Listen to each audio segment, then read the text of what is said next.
Ready?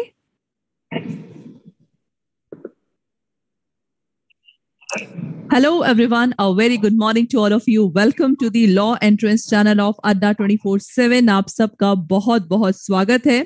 जैसा कि आप देख सकते हैं, हमारे सामने गौरव हैं, जिन्होंने पिछले साल CUET PG में 3 ईयर LLB का एग्जाम क्रैक किया है और आज हमारे सामने अब वो BHU के कैंडिडेट्स कहलाएंगे। सो गौरव, आपका अड्डा 24/7 में बहुत बहुत स्वागत है। सबसे पहले बताइए, आपको वहां जाके कैसा लग रहा है, बनारस हिंदू यूनिवर्सिटी? पहली बार आया था तो काफी बड़ी यूनिवर्सिटी और एकदम अच्छा सा लगता है। जब एंटर होते हैं तभी लगता है कि हाँ कि किसी एकदम बड़ी जगह पे आए हैं। पहले तो लगता है कि एकदम नई जगह पे आए हैं, पहले कभी देखी नहीं होती है, बाहर निकले नहीं थे। BHU तो नाम ही पहले से बहुत बड़ा है, तो फिर आए थे, काफी अच्छा लगा था। क्योंकि नहीं होता है, BHU में आ गया, एडमिशन हुआ था, घर पे भी काफी खुशी थी, बहुत अच्छा लगा था आने के बाद। बहुत बढ़िया, बहुत बढ़िया गौरव। तो देखो, क्लास एक जो अभी जैसे गौरव बहुत ड्रास्टिक चेंज हुआ है। जैसे पिछले बार, अगर मुझे याद है, बिकॉज मैंने पिछले साल भी पढ़ाया था, तो CUET PG में आई थिंक एक बनारस हिंदू यूनिवर्सिटी था जो कि फेमस था, जहां पे हर कोई बच्चा जाना चाहता था। लेकिन गौरव, इस साल हम लोग का दिल्ली यूनिवर्सिटी भी ऐड हो चुका है, जो दिल्ली यूनिवर्सिटी पिछले 15 साल से अलग से एग्जाम करवा रहा है। इस बार वो CUET PG में भी मर्ज है। तो आई थिंक इस बार कंपटीशन और बढ़ने वाला है। और अच्छा गौरव, मैं आपसे पूछना चाहूंगी, BHU में सीट कितना होता है, जो 3 ईयर का कोर्स होता है इसमें? अप्रॉक्स होता है 300 to 350, मतलब 300 से 350 के लगभग होता है। एग्जैक्टली। सो बच्चों, आपने यहाँ पे देखा कि गौरव ने बोला कि BHU में, जैसे इस बार CUET PG में आप लोगों के 24+ कॉलेज हैं जिसके थ्रू आप लोग का एडमिशन होगा इन सब कॉलेजेस में, जिसमें से बेस्ट आप लोग का BHU और आप लोगों का DU है। तो BHU में सीट आप लोग का 300 के अप्रॉक्स होता है और DU में अभी तक सीट आप लोग का 2500+ होता है। मतलब DU का सीट का पल्ला भारी है। तो भाई, जितना जल्दी हो सके आप लोग इस एग्जाम को क्रैक करो। और हमारे साथ गौरव यहाँ पे बैठे हैं, जो आप लोग को एक एक क्वेश्चन बताएंगे जो आप लोगों के माइंड में यहाँ पे चल रहा है। सो गौरव, मैं आपसे पूछना चाहूंगी, आपने ग्रेजुएशन क्या किया और कैसे आप लॉ में आपने सोचा कि मुझे 3 ईयर का लॉ करना है? मैम, मैंने ग्रेजुएशन किया था आर्ट साइड से, अपने आगरा यूनिवर्सिटी से किया था, भीमराव अम्बेडकर यूनिवर्सिटी से। गवर्नमेंट कॉलेज था, जाते थे स्कूल में, क्लासेस वगैरह होती थी। तो मेरा घर है वो कलेक्ट्री है, उसके पास में ही है, तो मैं जब देखता था, और जज कॉलोनी भी पास में ही है। जब मैं बाहर निकलता था तो एकदम लीगल प्रोफेशन का एक अलग ही सोशल में, समाज में एक अलग नजरिया होता है, लोग देखते हैं उनको। तो उसे देख के मुझे लगा कि काश मैं भी इसी लाइन में जाना चाहिए, इसलिए मैंने सोचा कि अब मैं भी लीगल फील्ड में ही जाऊंगा। क्योंकि बहुत समाज बढ़िया। में लीगल का एक अलग ही दर्जा बना हुआ है।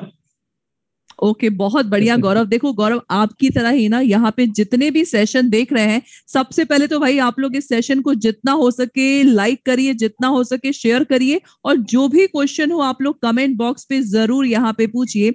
सो गौरव, अब मैं आपसे पूछना चाहती हूँ, CUET PG जैसे पिछले साल आई थिंक ये स्टार्ट ही हुआ था, तो आपको CUET PG कैसे मालूम चला और आपने अड्डा में कैसे एंट्री किया यहाँ पे? मैम, अड्डा पे मेरे भैया कंपटीशन का कोर्स करते थे,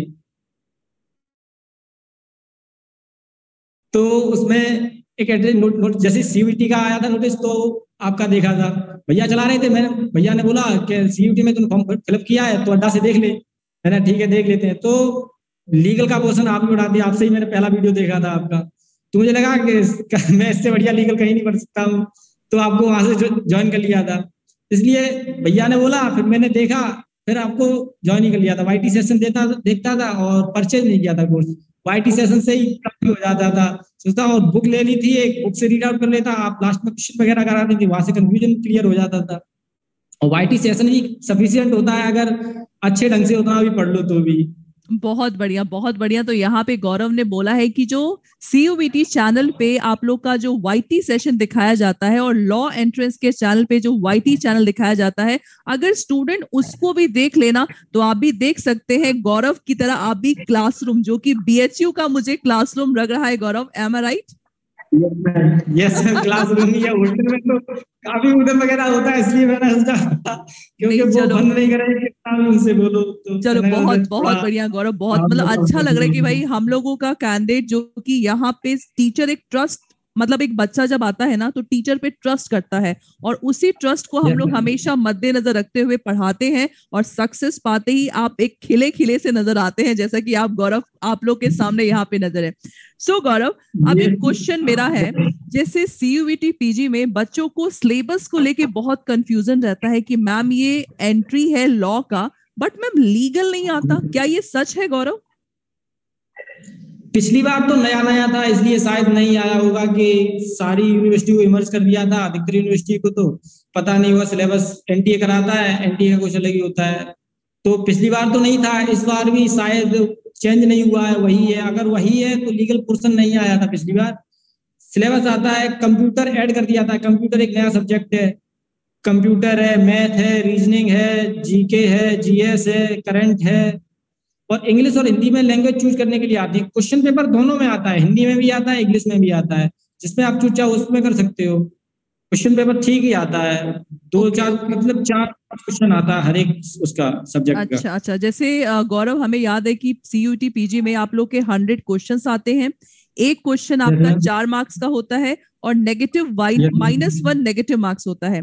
तो गौरव मैं आपसे एक एक सब्जेक्ट के बारे में अब थोड़ा बहुत पूछना चाहती हूँ कि अगर मैं बात करूँ इंग्लिश का, तो इंग्लिश और हिंदी जो आप लोग का लैंग्वेज होता है उसमें कैसे क्वेश्चंस आते हैं? तो बच्चा क्या एक को सिलेक्ट करना होता है कि दोनों पेपर देना होता है हिंदी इंग्लिश में?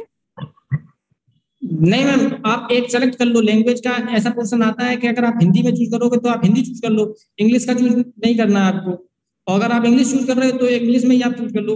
थोड़ा क्वेश्चन का डिफरेंशिएशन हो जाता है अगर इंग्लिश में चूज करोगे तो। जो और भी सब्जेक्ट के क्वेश्चन है, जैसे मैथ का हो गया, रीजनिंग का हो गया, थोड़ा चेंज हो जाता है, क्वेश्चन का सीक्वेंस बदल जाता है। इंग्लिश का अलग होगा क्वेश्चन, मैथ वाला वही चौथा होगा, इंग्लिश वाला दूसरा होगा। ऐसे करके थोड़ा डिफरेंशिएट आ जाता है। क्वेश्चन लेवल वही होता है, पर एक ही चूज करो, लैंग्वेज दोनों नहीं चूज करनी पड़ती, ओके ओके, एक से ही हो जाता सो गौरव अगर आपने इंग्लिश सिलेक्ट किया है तो बता सकते हैं क्या क्वेश्चन आया था, अगर हिंदी किया है तो हिंदी में क्या क्वेश्चन आया था, कुछ याद है आपको? है। हाँ मैम, जैसे एक तो सिनोनिम्स और एंटोनिम्स वगैरह दो तीन क्वेश्चन ही आते हैं, ज्यादा नहीं आते। नॉर्मली क्वेश्चन आते हैं, सिनोनिम एंटोनिम आ जाएगा, एक्टिव वॉइस आ जाएगा, या डायरेक्ट इनडायरेक्ट आ जाता है। नॉर्मली जो पढ़ते आते हैं अभी तक, मतलब कक्षा 8 9 10 तक का जो नॉर्मल इंग्लिश ग्रामर होता है वही हिंदी वाला आता है। पर्यायवाची पूछ लेगा और अच्छा, वगैरह पूछ लेते हैं। यस मैम, और ओके ज्यादा ओके ऊपर लेवल नहीं आता है। ओके ओके, सो गौरव का कहना है कि जो आप लोग का फर्स्ट जो सब्जेक्ट होता है इंग्लिश या हिंदी में चूज करना होता है, तो इसमें आप लोग के कॉमन जो सिलेबस का पार्ट है, जैसे सिनोनिम एंटोनिम्स हो गया, ईडम फ्रेज हो गया, देन अनसीन पैसेज में भी दे सकते हैं। तो बहुत सिंपल आप लोगों का इंग्लिश और हिंदी का लैंग्वेज जो कि आप लोग को सेलेक्ट करना है, और अगर आपने हिंदी सेलेक्ट किया है तो आप लोग का जो पेपर आगे का है वो शायद हिंदी में आएगा, राइट गौरव? हाँ, नहीं दोनों में चलता रहता है। क्वेश्चन हिंदी में भी होगा, इंग्लिश में भी होगा, जो आप चूज करोगे उसमें आप देखते जाओ। ओके ऐसा। ओके, मतलब आप लोग का पेपर हिंदी इंग्लिश दोनों में आएगा, तो आपकी मर्जी है आप लोग किस लेवल में आप लोग एग्जाम को देते हैं। सो ओके गौरव, बहुत बढ़िया। तो आपने पहला पेपर इंग्लिश का बिल्कुल कंफ्यूजन दूर कर दिया कि इंग्लिश हिंदी में से दोनों में से हम किसी एक को सेलेक्ट कर सकते हैं। ओके, सो गौरव अब मैं पूछना चाहूंगी कंप्यूटर लास्ट में, अब रीजनिंग में कैसे क्वेश्चंस आते हैं, रीजनिंग में? रीजनिंग में मैम पिछली बार थोड़ा लेवल अच्छा था, तो जो कथन निष्कर्ष वगैरह आते हैं थोड़ा मतलब माइंड को घुमाने वाले, जैसे कंडीशन अप्लाई करनी पड़ती है कि अगर उसने ये किया था तो वहाँ मतलब, और जो कोडिंग डिकोडिंग होता है वो पोर्शन ज्यादा आता है। पिछली बार तो वही आए थे कि कंडीशन अप्लाई, फैक्ट वगैरह आते हैं, फैक्ट और वो वाले दूसरे वाले वो आए थे, ओके ओके, तो जो तथ्य कथन मतलब जो वाले। नॉर्मल रीजनिंग आप लोग को, जैसे यहाँ भी हनी सर पढ़ाते हैं, अगर उनका क्लास देख लिया इट मीन्स आप लोग का रीजनिंग यहाँ पे पूरा कंप्लीट हो जाएगा। तो as yes comparison to the other law entrance CUET PG का जो लेवल होता है वो इजी होता है दूसरों के कंपैरिजन। ओके, सो गौरव आप बताइए करंट अफेयर और जैसे जीएस है, जीएस का मतलब जनरल स्टडी, जहां पे आपका ज्योग्राफी इकोनॉमिक्स ये सब रहता है, तो इन दोनों में क्या चीज पूछी जाती है, मतलब क्या लेवल होता है, करंट अफेयर ज्यादा होता है कि जीएस ज्यादा होता है? जीएस और करंट अफेयर लगभग बराबर ही होता है, पर उसका जीएस वाले सब्जेक्ट के मैटर में कम हो जाता है। जैसे ज्योग्राफी भी उसमें इंक्लूड होती है, इकोनॉमिक्स भी होती है, हिस्ट्री भी होती है, पॉलिटी भी होती है, सब कुछ आ जाता है उसी में। तो उसका 1-2 क्वेश्चन हर एक सब्जेक्ट से होता है, तो 1-2 क्वेश्चन से ही हो जाते हैं 8-10 क्वेश्चन, और करंट के एक साथ आ जाते हैं 8-10 क्वेश्चन। इस हिसाब से करंट का थोड़ा वेटेज ज्यादा हो जाता है और जीएस का थोड़ा कम रह जाता है। एग्जैक्टली सो बच्चों, जैसा कि आप लोग के सिलेबस में दिया रहता है 20 क्वेश्चन इंग्लिश से, 20 क्वेश्चन आप लोग के कंप्यूटर से, 20 क्वेश्चन रीजनिंग से, तो यही आप लोग का पैटर्न रहेगा। तो गौरव ने कहा कि करंट अफेयर और जीएस में आप लोग का दोनों में इक्वल वेटेज आता है। तो आप लोगों को जो यहाँ पे विजेंद्र सर पढ़ाएंगे, I think that is best one to clear your this portion. Okay Gaurav, अब मैं पूछना चाहूंगी कंप्यूटर का। जैसे गौरव, कंप्यूटर सबके लिए नया है बिकॉज बाकी लॉ एंट्रेंस में कंप्यूटर नहीं आता, तो कंप्यूटर में आपने कैसे तैयारी की, अपना अपना एक्सपीरियंस बताइए मुझे यहाँ पे।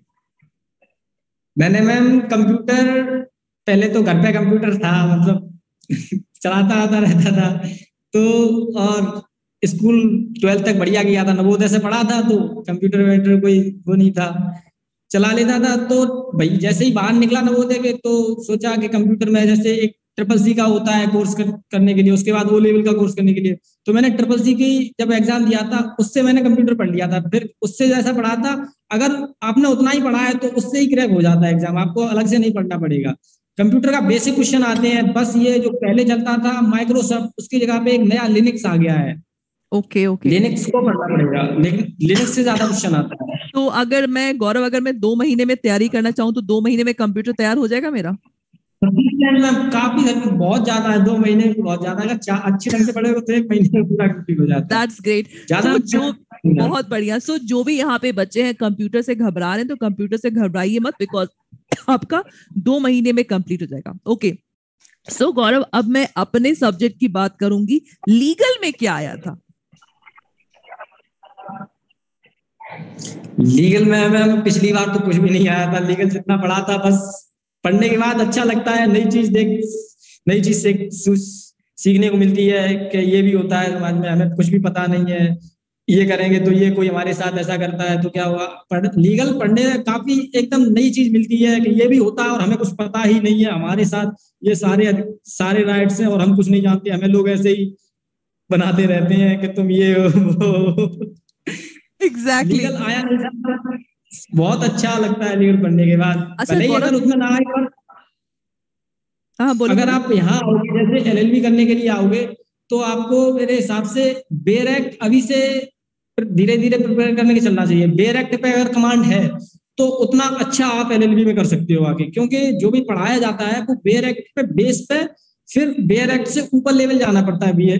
जो भी प्रोफेसर लोग पढ़ाते हैं वो बेयर एक्ट पे बेस वहां वो कंप्लीट नहीं कराएंगे, वो तुम्हें खुद ही यहाँ आगे कंप्लीट करना पड़ेगा, वो उससे ऊपर पढ़ाते हैं। तो आप घर से ही बेयर एक्ट कंप्लीट करके लाओ तो आप बेस बन जाएगा आपका। यहाँ आके आप अपना अच्छा फील करोगे और लोगों के कंपैरिजन में कि मुझे बेयर एक्ट आता है, वो बेयर एक्ट से ही लिंक करते चले जाते हैं, ऊपर तक बढ़ते हैं। बहुत बढ़िया, बहुत बढ़िया, दैट्स ग्रेट गौरव। तो देखो बच्चों, यहाँ पे गौरव ने क्या बताया, जो मैं अभी से बोलती हूँ कि अगर आप लोग सेमेस्टर में गए, किसी भी कॉलेज में एंट्री हुआ, तो बेयर एक्ट को पढ़ना कितना इंपॉर्टेंट है अगर आप लोग जुडिशरी का प्रिपरेशन करना चाहते हैं। सो गौरव, एक बात बताइए, आपने जितना लीगल एंट्रेंस में पढ़ा था, क्या वो सेमेस्टर में काम आ रहा है कि नहीं आ रहा, इसका जवाब दीजिए मुझे।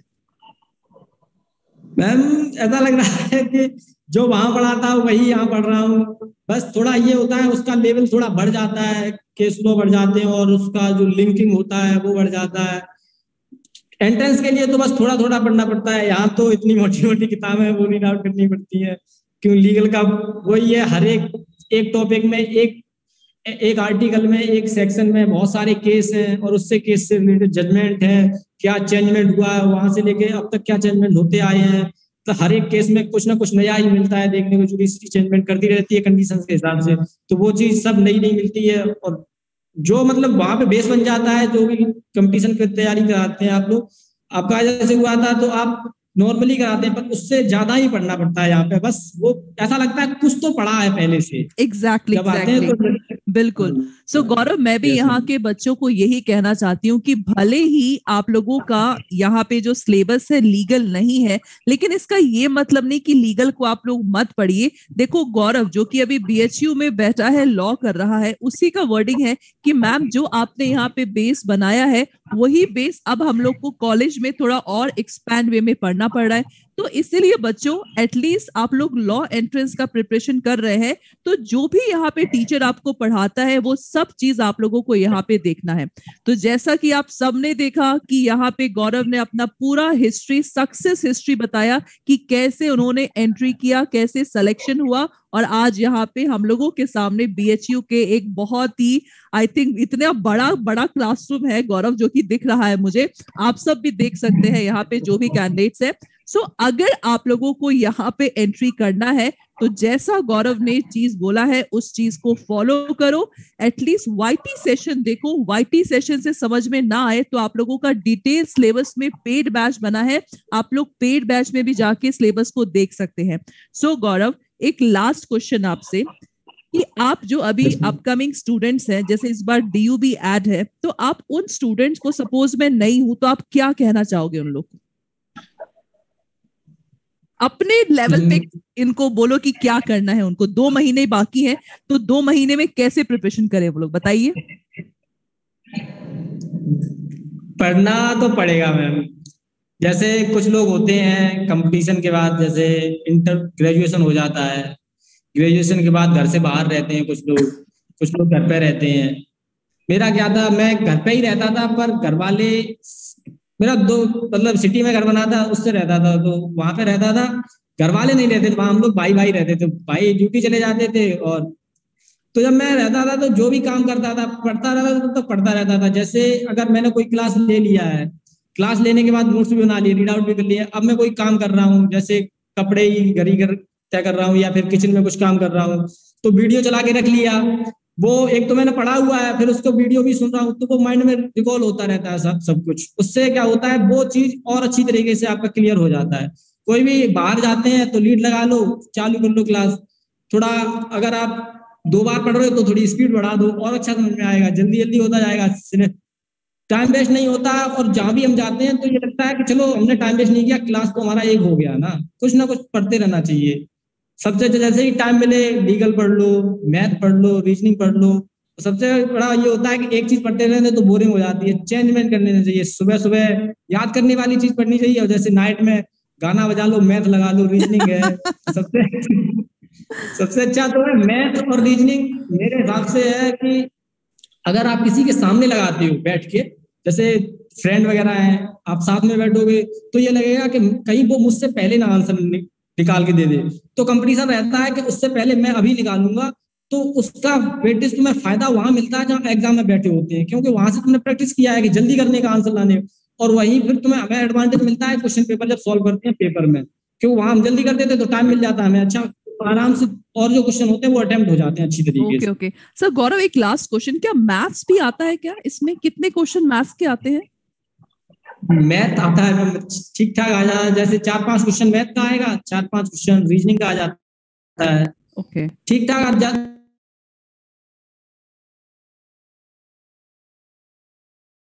मतलब ज्यादा उसमें नहीं आता, एडवांस लेवल का नहीं आता है, नॉर्मली आता है। जैसे प्रॉफिट एंड लॉस हो गया, और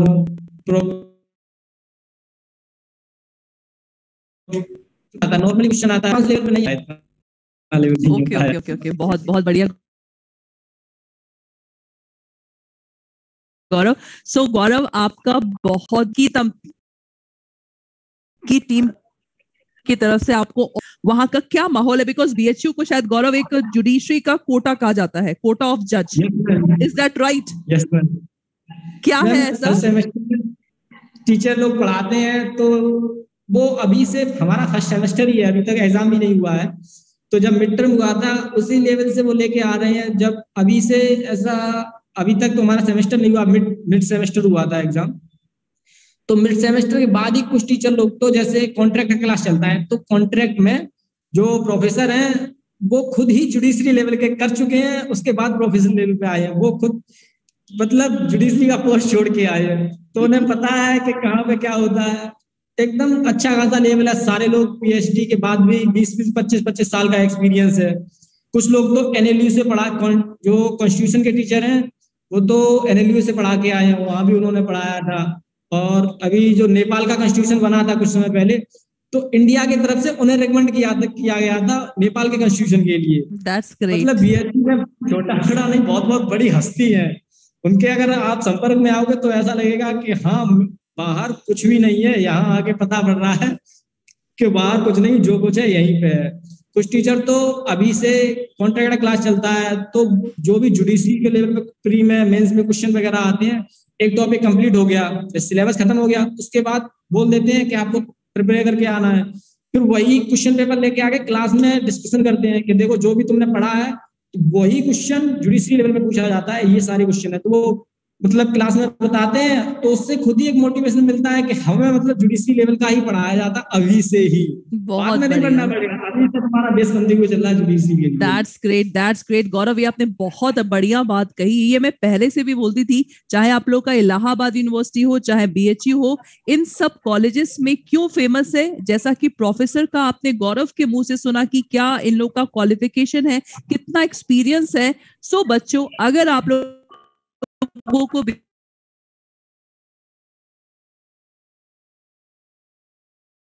पीएचयू में जाना है तो भाई इस लेवल की पढ़ाई करनी पड़ेगी। और आप देख सकते हैं जो खुशी है गौरव के चेहरे पे, अगर आप भी चाहते हैं वो खुशी, और सारे टीचर्स को कि आप लोग का यहाँ पे इंटरव्यू करें, सबसे और टीचर्स की तरफ से thank you so much Gaurav.